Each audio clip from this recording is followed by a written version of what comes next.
السلام علیکم دوستو، امریکہ میں ایک نوجوان تھا، کلمہ گو مسلمان تھا، لیکن جس دفتر میں کام کرتا تھا اس دفتر میں کام کرنے والی ایک امریکن لڑکی سے اس کا تعلق ہو گیا۔ اس کا یہ محبت کا تعلق اتنا بڑا کہ اس نے محسوس کیا کہ اب میں اس کے بغیر نہیں رہ سکتا۔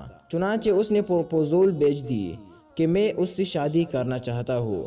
لڑکی کے والدین نے کہا، ہماری یہ شرط ہے کہ ہم عیسائی ہیں، اس لیے آپ کو اپنا دین چھوڑ کر عیسائی ہونا پڑے گا، والدین سے قطع تعلق کرنا پڑے گا، آپ اپنے ملک واپس نہیں جایا کریں گے۔ جس کمیونٹی میں آپ رہتے ہیں اس کمیونٹی کے لوگوں سے آپ بالکل نہیں ملا کریں گے۔ اگر آپ یہ تمام شرائط پورے کر سکتے ہیں تو ہم اپنی بیٹی کی شادی کر دیتے ہیں۔ یہ اپنے جذبات میں دوستو اس قدر مغلوب الحال تھا کہ اس اللہ کے بندے نے یہ تمام شرائط قبول کر لی۔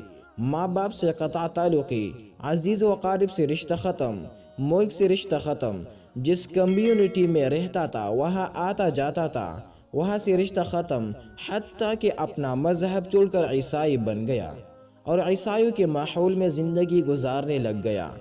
پھر اس نے دوستو اس لڑکی سے شادی کر لی۔ مسلمان بڑے پریشان، کبھی کبھی وہ اس کو تلاش کرنے کی کوشش کرتے مگر وہ ان سے ملنے سے کترایا کرتا تھا۔ کہیں پبلک میں مل جاتا تو یہ دور سے کہیں کترا جاتا تھا۔ لوگ بالآخر تک گئے، کسی نے کہا اس کے دل پر مہر لگ گئی، کسی نے کہا مرتد ہو گیا، تو کسی نے کہا اس نے جہنم خرید لی، تو کسی نے کہا دوستو اس نے بڑا مہنگا سودا کیا۔ جتنی منہ اتنے باتیں دوستو۔ اسی حال میں اس کو 1 سال گزر گیا، 2 سال گزر گئی، 4 سال یوں ہی گزر گئی۔ اس کے دوست احباب اس سے مایوس ہو گئے، حتیٰ کہ یہ ان کی یادداشت سے بھی نکلنے لگ گئے اور بولی بصری چیز بنتا چلا گیا۔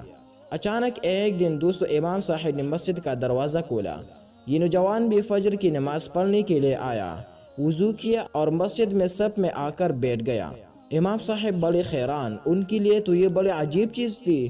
انہوں نے نماز پڑھائی، پھر اس سے سلام کیا، اس کو اپنے حجرہ میں لے گیا۔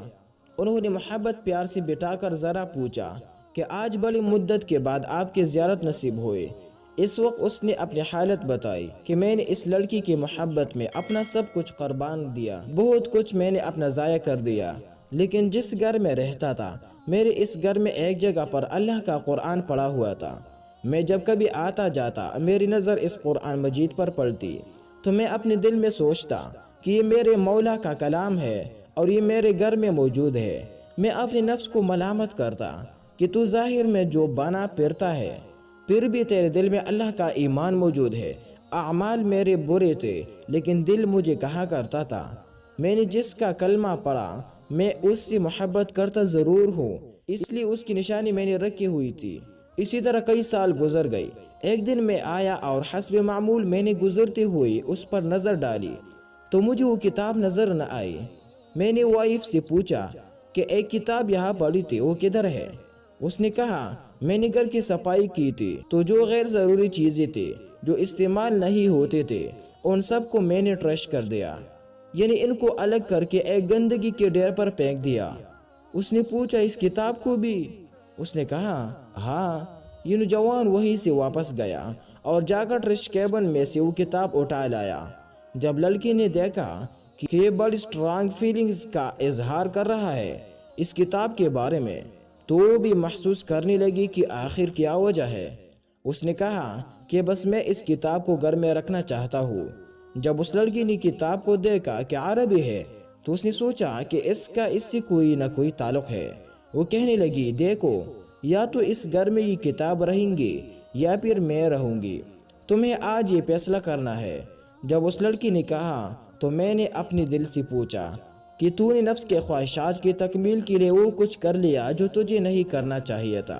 آج تیرا رشتہ پروردگار سے ہمیشہ کے لیے ٹوٹ جائے گا۔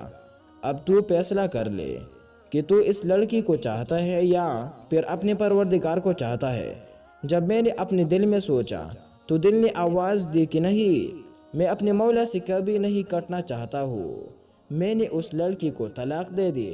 اب میں نے دوبارہ کلمہ پڑھا اور ہمیشہ کے لیے پکا مسلمان بن گیا ہوں۔